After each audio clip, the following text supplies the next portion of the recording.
গোলাঘাটৰ যিটো এটা নান্দনিক সৌন্দৰ্য তাক বৃদ্ধি কৰিব সুন্দৰ মুকলি মঞ্চ এখন বিকাশ আৰু মহিলাৰ সবলীকৰণ আজি দুইটা অনুষ্ঠানতে উপস্থিত থাকিবলৈ পাই মই গৌৰৱান্বিত।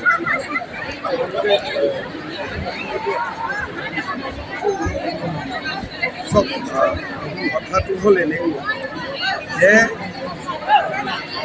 তেওঁলোকে মিত্ৰতাৰ নামত হোটেল দিল্লীৰ পৰা আৰম্ভ কৰি বিহালীৰ ধোৱালৈকে যোৱা 4টা বছৰ এনেকৈয়ে তেওঁলোক চলি আছে। গতিকে তেওঁলোকৰ ৰাজনৈতিক কথা বতৰা বুজা অখিল গগৈ আজি কিবা এটা কৈছে, আকৌ 1 তাৰিখে কিবা এটা বেলেগ হ'ব।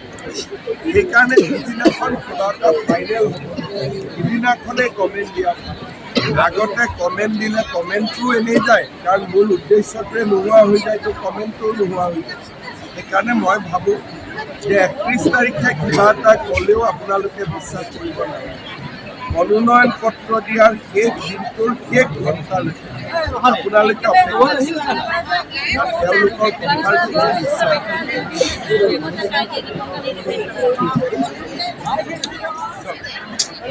হিমন্ত বিশ্ব শৰ্মা অতি শিল্পী, মোৰ দেউতাৰ নাম কৈলাশ নাথ শৰ্মা, মাৰ নাম মীনালী।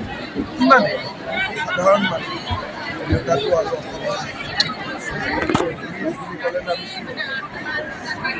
আপোনাক যদি মই সোধো বোৱাৰী আপুনি কি উত্তৰ চিম্পলি ক'ব লাগিব, সাংবাদিকতা কৰোঁ, দেউতা মই ইয়াতে জন্ম, ইমানেই ক'ব আৰু কি যাতে মইতো ক'ব নোৱাৰো।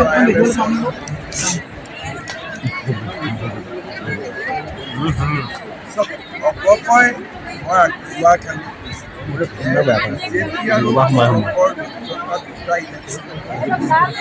গতিকে আমাৰ মিত্ৰতাৰ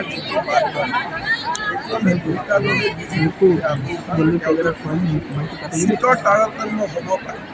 গতিকে 50টা 60টা আমাৰ অসমত বিজেপিয়ে লগ লাগি প্ৰতিদ্বন্দ্বিতা কৰাও 50টা ভাবিছে। গতিকে এই ধৰণৰ মই নাভাবোঁ, কিন্তু প্ৰত্যেক দলতে কিছুমান আৰু ইলেকশ্যনৰ আগত চবেই কয় তেনেকৈ কোৱাটোৱে আৰু ইয়াত চিন্তা কৰি লাভ নাই, কাৰণ আগত আমি দুবাৰ ভাল কৰি চিট বুজাবুজি কৰিব পাৰিছোঁ। পঞ্চায়ত ইলেকশ্যনতো আমাৰ চিটৰ বুজাবুজি ধুনীয়াকৈ হৈছিল। গতিকে মই নাভাবোঁ যে আমাৰ ফালে চিটত বুজাবুজিলৈ ইমান কৰি আছে।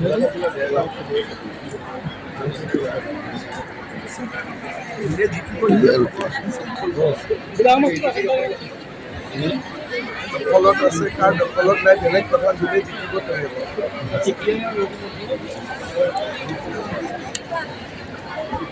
মই ক'লো নাই এওঁলোকৰ কোনো প্ৰভাৱ কমেণ্ট চিন্তা নাই। কালি পৰহি আকৌ লগ লাগিছে। ইয়াততো বেলেগ কোনো বিচৰাও নাই, সেইধৰণেতো বিচৰা কোনো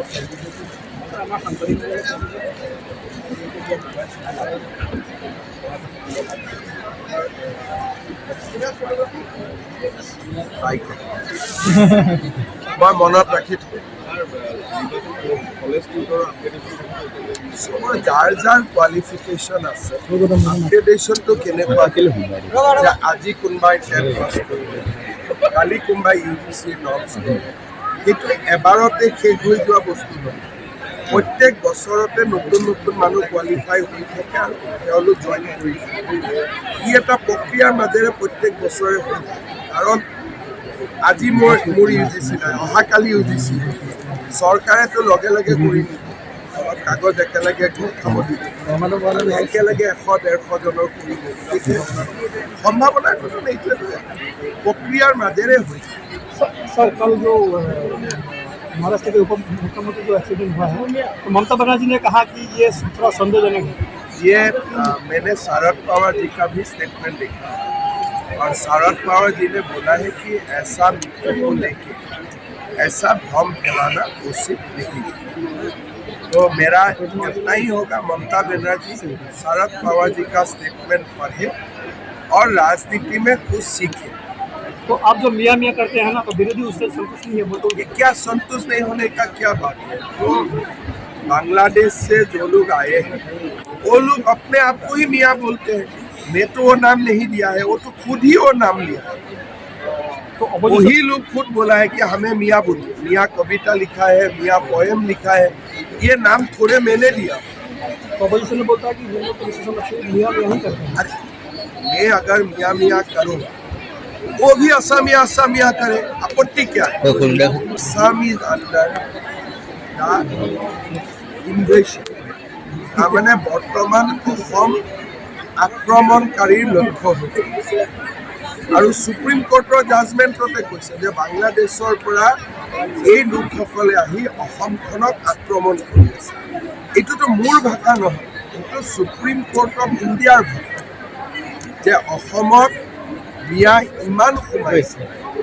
তেওঁলোকে মুছলিম শব্দটো ব্যৱহাৰ কৰিছে সুপ্ৰিম কোৰ্টে। মই যিহেতু মুছলিম শব্দটো ব্যৱহাৰ কৰিলে অসমীয়া মুছলিমসকলৰ গাটো পৰে, সেইকাৰণে মই মুছলিম শব্দটো ব্যৱহাৰ কৰা নাই, মই মিয়াটো ব্যৱহাৰ কৰিছোঁ। কিন্তু সুপ্ৰিম কোৰ্টেতো ডাইৰেক্ট ডেটা দেখুৱাই দিছে যে ইমান মুছলিম বাঢ়িছে, ইমান পাৰ্চেণ্ট হয়। অসম এতিয়া ইনভেশ্যন হৈছে অসমৰ ওপৰত। এইবিলাক কথা মানুহে ভুলতে ভাবে যে এইবিলাক কথা হিমন্ত বিশ্ব শৰ্মাই কৈ আছে। মই যি কথা কৈছোঁ সুপ্ৰিম কোৰ্ট অফ ইণ্ডিয়াৰ জাজমেণ্টৰ ভিত্তিতহে কৈছোঁ। এটা শব্দও মোৰ নিজৰ নহয়। কোনোবাই ভাবিব পাৰে যে শব্দটো সুপ্ৰিম কোৰ্টে যেনিবা মুছলমান ব্যৱহাৰ কৰিছে, মই ৰাজনীতিত থকা ব্যক্তিৰ কাৰণে মই মিয়া ব্যৱহাৰ কৰিছোঁ, ইমানেই। এই কথাবিলাক মই কৈ থকা বস্তু নহয়। আজি বাংলাদেশৰ পৰা অসমত মিয়া অহা নাই, কিন্তু মই ভুল ক'ত? যদি মই ভুল কৈছোঁ, মোক ভুল বুলি প্ৰমাণ কৰক। যি জিলাত আগতে 10% মুছলিম আছে, তাতে 60% কেনেকৈ? এইবিলাক প্ৰশ্নটো মই উঠোৱা নাই, এইবিলাক প্ৰশ্ন সুপ্ৰিম কোৰ্ট অফ ইণ্ডিয়াই। গতিকে এতিয়া এই শব্দবিলাক এটা শব্দও মোৰ নহয়। এই গোটেই শব্দবিলাক সুপ্ৰিম কোৰ্ট অফ ইণ্ডিয়াৰ IMD জাজমেণ্ট পাতে পাতে এই শব্দ বুলি। সেইকাৰণে যোনে পঢ়া নাই তেওঁলোকে মোক কৈ থাকে। মই যিমান কওঁ তাতকৈ বেছিকৈ গোপীনাথ বৰদলৈ কৈছে। মই যিমান কওঁ তাতকৈ অম্বিকাগিৰি ৰায়চৌধুৰীয়ে বেছিকৈ কৈছে। মই যিমান কওঁ তাতকৈ বিষ্ণুৰাম মেধিয়ে বেছিকৈ কৈছে। মইতো ইমানৰ আধা কলেও ইয়াত হুলস্থুল। মই 5% হুলস্থুল লাগে। তেওঁলোকেতো 100 কৈ গৈছে, মইতো 5%। গতিকে এতিয়া যদি গোপীনাথ বৰদলৈ ভুল, কংগ্ৰেছে ক'লে হ'ল যে তেওঁলোকৰ মুখ্যমন্ত্ৰীজন ভুল। গতিকে এইবিলাক যোনে, আৰু মই কোৱা কথাখিনি হীৰেণ গোহাঁইও 92 চনত কৈ গৈছে। মই কোৱা একজেক্ট কথাখিনি 1992 চনত হীৰেণ গোহাঁইয়ে কৈ আছিল। কালি ND24ত ধ্ৰুৱ মহন্তই এটা সাক্ষাৎকাৰত পৃষ্ঠা আৰু সংখ্যা দি কৈ আছে। এইবিলাকতো মই আৱিষ্কাৰ কৰা কথা নহয়। অসমত যদি বৰপেটা, ধুবুৰী, নগাঁও, মৰিগাঁও গ'লেইতো চবেই দেখা। এতিয়া গোলাঘাটত কি হৈছে? এতিয়া মোক বিশ্বজিৎ ফুকনে কৈ আছে এভিকশ্যন নহ'লে 16,000 নাম সোমালে। এইবিলাকতো মই বনাই কোৱা কথা নহয়। মোক এটেক কৰি কি লাভ? তেওঁলোকে কওক যে আমি বাংলাদেশত ঘূৰি যাওঁ, সামৰি লওঁ। আৰু এটা সুপ্ৰিম কোৰ্টত ষ্টে হৈ আছে। बोल दिया कल, आपको न्यूज़पेपर एक ही नहीं है कल, गुवाहाटी में कल 200 बार बताया, पूरा टाइम मिनट सेकंड देके बताया। ठीक है, भाले था।